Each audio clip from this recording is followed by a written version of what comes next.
Assalamualaikum warahmatullahi wabarakatuh.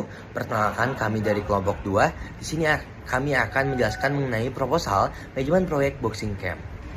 Selanjutnya di sini ada daftar isi yang bisa kita lihat sendiri yang akan kami jelaskan di slide selanjutnya. Perkenalkan, nama saya Adam Alifah Pramadian dan juga ditemani oleh teman saya Denny Subianto, Rifki Farizal, Muhammad Faisal dan juga Muhammad Faiz Fazri. Oke, pertama ada pendahuluan. Kami mengajukan proyek pembangunan boxing camp sebagai sebuah fasilitas olahraga modern yang menggabungkan fungsi pelatihan kompetisi dan komersial dalam satu kawasan terpadu.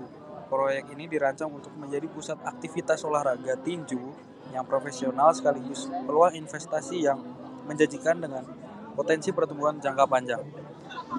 Selanjutnya ada latar belakang. Dalam beberapa tahun terakhir, olahraga bela diri khususnya tinju menunjukkan perkembangan yang signifikan baik dari sisi jumlah peminat komunitas maupun penyelenggara event. Fenomena ini membuka peluang bisnis strategis di sektor olahraga dan hiburan. Boxing camp hadir sebagai solusi atas kebutuhan fasilitas latihan dan pertandingan yang representatif, modern, serta mampu memberikan nilai ekonomi dan sosial secara berkelanjutan. Selanjutnya ada tujuan proyek. Yang pertama ada membangun fasilitas boxing camp yang profesional dan berstandar kompetisi, seperti menyediakan sarana latihan dan pertandingan tinju yang aman, modern, dan memenuhi standar olahraga guna mendukung pengembangan atlet dan penyelenggara event. Yang kedua ada mengembang pusat pelatihan dan pembinaan atlet tinju menjadi wadah pembinaan bakat atlet tinju dari tingkat pemula hingga profesional secara berkelanjutan. Yang ketiga ada menciptakan peluang bisnis dan sumber pendapatan berkelanjutan, menghasilkan pendapatan melalui penyewaan training camp, penyelenggara event, serta aktivitas komersial pendukung seperti kantin. Yang keempat ada mendukung ekonomi industri olahraga dan hiburan, seperti menjadi pusat kegiatan olahraga bela diri yang terintegrasi dengan komunitas, klub, dan event organizer. Selanjutnya masih dengan tujuan proyek. Yang kelima ada menyediakan fasilitas yang aman, nyaman, dan ramah pengunjung, seperti menjamin keselamatan dan kenyamanan atlet, penyewa, serta pengunjung melalui fasilitas pendukung seperti first aid room, toilet, parkiran, dan sistem keamanan. Yang keenam ada memberikan kontribusi sosial bagi masyarakat sekitar, yaitu mendorong aktivitas positif, membuka lapangan kerja, serta meningkatkan nilai ekonomi dan sosial lingkungan sekitar proyek. Yang ketujuh ada merealisasikan proyek tepat waktu sesuai anggaran dan sesuai mutu, yaitu menyelesaikan pembangunan dalam estimasi waktu kurang lebih 15 minggu dengan mengendalikan biaya, kualitas konstruksi, dan manajemen risiko yang baik. Selanjutnya ada ruang lingkup proyek. Proyek boxing camp ini mencakup pembangunan fasilitas utama yang dirancang untuk menunjang operasional dan pengalaman pengguna secara optimal, meliputi pertama ada training camp dengan fasilitas gym dan peralatan tinju profesional. Kedua ada ring tinju berstandar kompetisi untuk pertandingan dan event. Yang ketiga ada kantin sebagai pendukung aktivitas atlet dan pengunjung. Keempat ada toilet pria dan wanita yang nyaman dan higienis. Kelima ada area resepsionis sebagai pusat layanan dan administrasi. Kemudian ada lahan parkir yang memadai dan tertata. Terakhir ada first aid room untuk menjamin aspek keselamatan dan kesehatan. Baik, di bab selanjutnya ada di bab 2 yaitu informasi umum proyek, yang mana jenis arena olahraga ini, yaitu proyek ini merupakan sebuah boxing camp yang dirancang untuk dua fungsi utama. Yang pertama sebagai komersial dan juga yang kedua sebagai latihan. Nah, lokasi proyek ini akses jalannya berada di Jalan Raya Banjaran nomor 408 dengan luas lahan 8 hektar, dan kondisi lahannya pun tanah di lokasi ini memiliki karakteristik yang gembur, mudah digali, dan subur. Dan saat ini di lahan tersebut masih terdapat bangunan berupa rumah dan 3 unit toko yang perlu dialihfungsikan atau dibongkar untuk membangun fasilitas camp. Nah, selanjutnya ada di batas lokasi yang mana sebelah utaranya dan selatan, barat, dan juga timurnya bisa dilihat di sini. Di sini dikelilingi oleh beberapa rumah juga di sebelah utara. Selatan ini jalan raya, barat itu juga ada Alfamart, dan sebelah timurnya ini ada warung, seperti itu. Dan juga di denah lokasinya, kami membuatnya itu adalah ada area training camp, area penonton, kantin, resepsionis, first aid room, dan juga parkiran. Jadi lengkap sekali ya teman-teman. Baik, selanjutnya adalah bab 3 yaitu perencanaan teknis dan proyek. Yang mana pada bab ini membahas tentang work breakdown structure. Yang mana di sini di WWS pertama adalah persiapan proyek yang tujuannya adalah menyiapkan seluruh aspek administratif dan teknis awal proyek dan outputnya adalah izin lengkap rencana kerja yang disetujui. Yang kedua adalah pekerjaan lahan yang mana tujuannya adalah menyiapkan lahan siap bangun dan outputnya adalah lahan bersih dan rata. Yang ketiga adalah training camp. Training camp ini tujuannya adalah membangun area latihan utama dan outputnya adalah ruang gym siap pakai. Yang keempat, ring tinju, yang mana tujuannya adalah menyediakan fasilitas pertandingan dan outputnya adalah ring tinju standar siap digunakan. Yang kelima, ada kantin, yang mana tujuannya untuk mendukung ekosistem bisnis, outputnya adalah kantin operasional. Yang keenam, toilet, yang mana tujuannya fasilitas sanitasi pengunjung dan outputnya adalah toilet pria dan wanita berfungsi. Yang ketujuh ada resepsionis, yang mana tujuannya adalah area layanan dan administrasi, outputnya adalah area penerimaan representatif. Yang kedelapan adalah parkiran, yang mana tujuannya adalah kenyamanan dan kenyamanan akses pengunjung dan outputnya adalah area parkir yang lebih tertata. Yang sembilan adalah instalasi peralatan, yang mana tujuannya adalah melengkapi fasilitas pendukung dan outputnya adalah peralatan terpasang sempurna. Dan yang terakhir adalah finishing dan evaluasi, yang mana tujuannya untuk menjamin kelayakan proyek dan outputnya adalah proyek siap serah terima. Di sini bab 4 saya akan menjelaskan BOQ atau Bill of Quantity. Yang pertama itu ada BOQ dari toilet. Yang dibutuhkan itu itemnya ada lantai keramik anti-slip, dinding keramik penuh, kloset duduk, urinoir, wastafel, partisi toilet, pintu toilet, shower set, exhaust fan, lampu dan instalasi listrik. Terus yang terakhir ada aksesoris toilet. Yang dimana ini keseluruhan total untuk BOQ toiletnya itu ada di 45.510.000. Selanjutnya ada di BOQ parkiran, yang dimana yang dibutuhkan itu pertama ada paving block ekonomis K200, yang kedua ada kabel listrik dan instalasi lampu parkir, yang ketiga lampu parkir tambahan, yang keempat CCTV plus NVR mini plus juga instalasi. Yang kelima itu ada alat pemadam api ringan atau APAR 6 kilo. Yang keenam ada papan tanda parkir sederhana, 7 pos penjaga parkir sederhana, 8 cat untuk landmarking. Di mana total keseluruhan untuk BOQ parkir ini ada di Rp18.212.250. Selanjutnya itu adalah BOQ training camp, yang dimana dibutuhkan itu pekerjaan lantai, dinding, plafon, peralatan gym, dan CCTV indoor. Di mana total BOQ keseluruhannya itu adalah Rp119.500.000. Selanjutnya itu BOQ ring tinju, di mana yang dibutuhkan itu pertama struktur tribun besi hollow plus plat bordes, yang kedua railing pengaman tabun, yang ketiga ada cat lantai eksposi, yang keempat lampu sorot ring, yang kelima lampu area penonton, yang keenam CCTV window angle, yang ketujuh ada industry wall fan 20 inci, yang ke-8 ada sound system, yang ke-9 ada ring tinju standar. Yang dimana ini nih BOQ keseluruhan untuk BOQ training camp ada di 130.850.000. Selanjutnya itu ada BOQ kantin. Yang pertama itu keramik lantai 40x40 anti slip plus material pasang. Yang kedua bata ringan plus plaster plus acian plus cat dinding.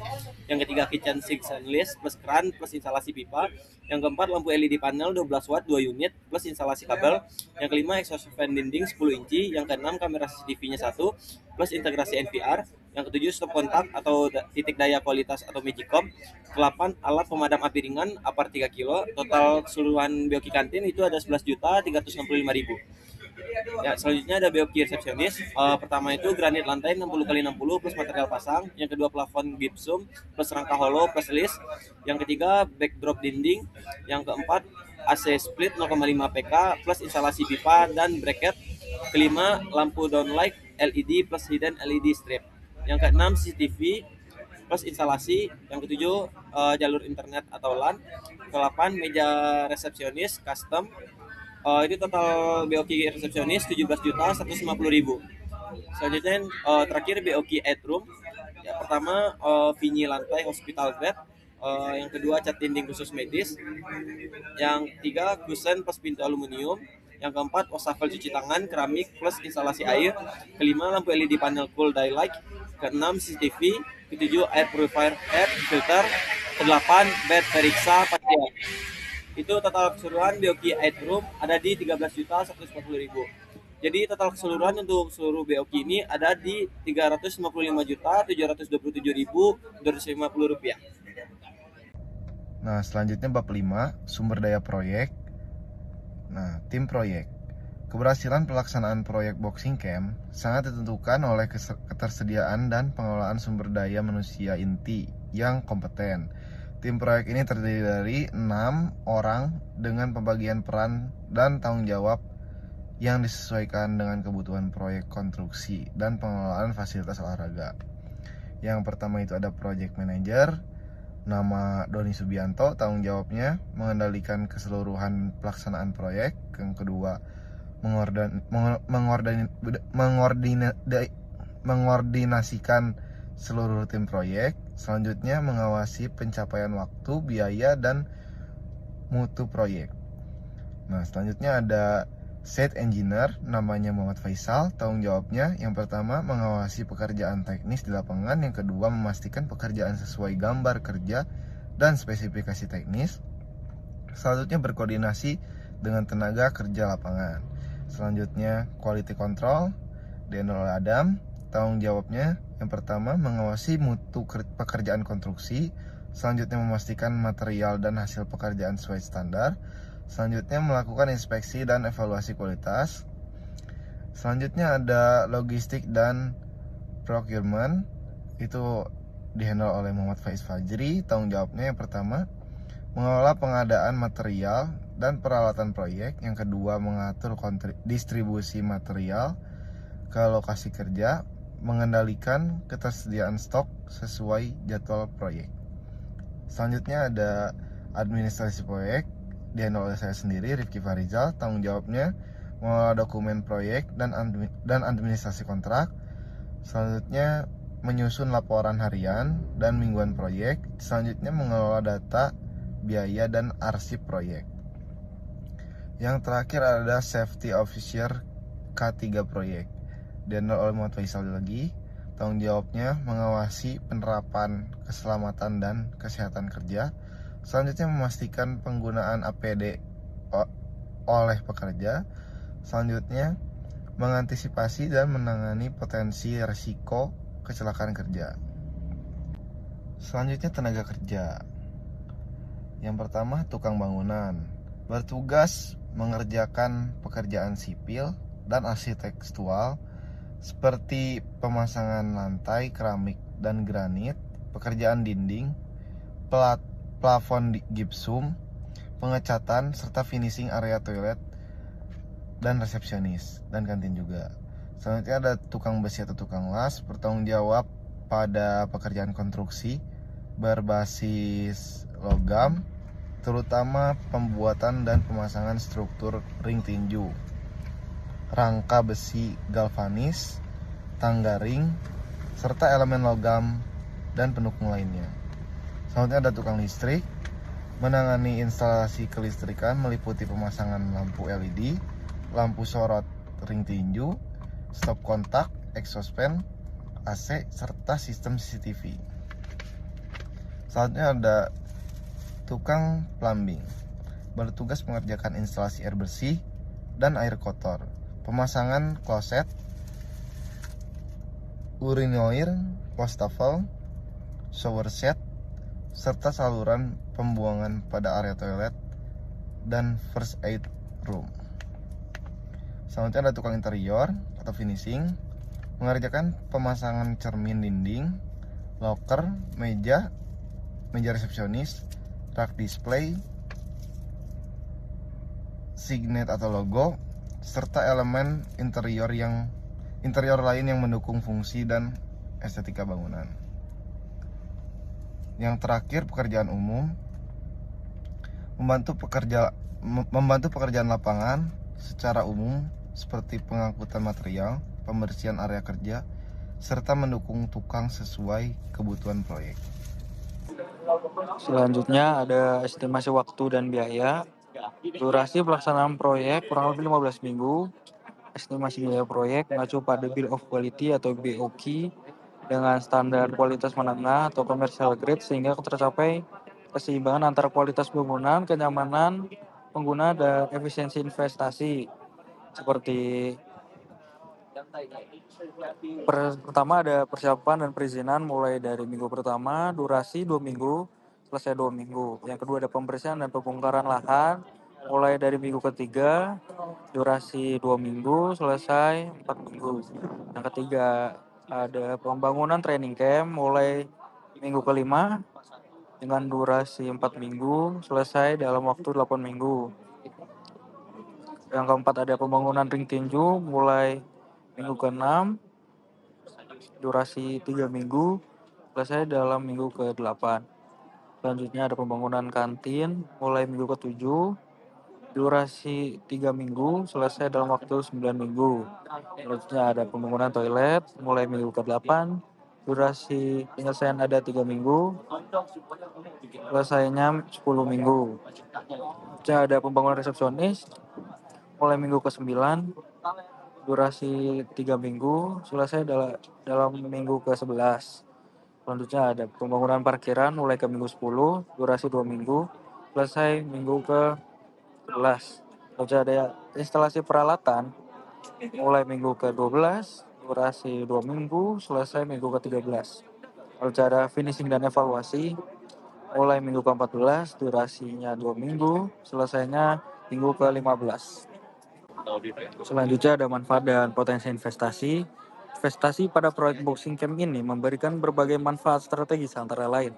Pertama ada pendapatan berkelanjutan dari penyewa fasilitas training camp. Kedua ada pendapatan tambahan dari penyelenggara event dan pertandingan tinju.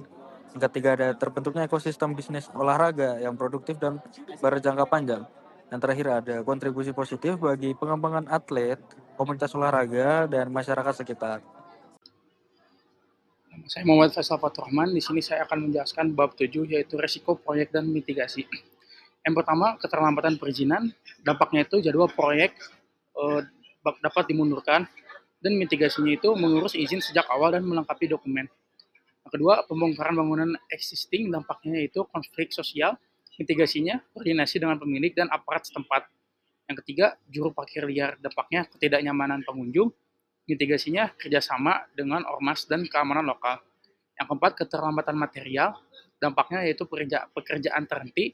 Mitigasinya supplier cadangan. Yang kelima, pembengkakan biaya. Dampaknya over budget. Mitigasinya yaitu monitoring BOQ dan dana cadangan. Yang keenam, kecelakaan kerja. Dampaknya cedera pada pekerja. Mitigasinya penerapan K3 dan APD. Yang ketujuh, kerusakan peralatan. Dampaknya yaitu penurunan kualitas dan mitigasinya yaitu material standar komersial.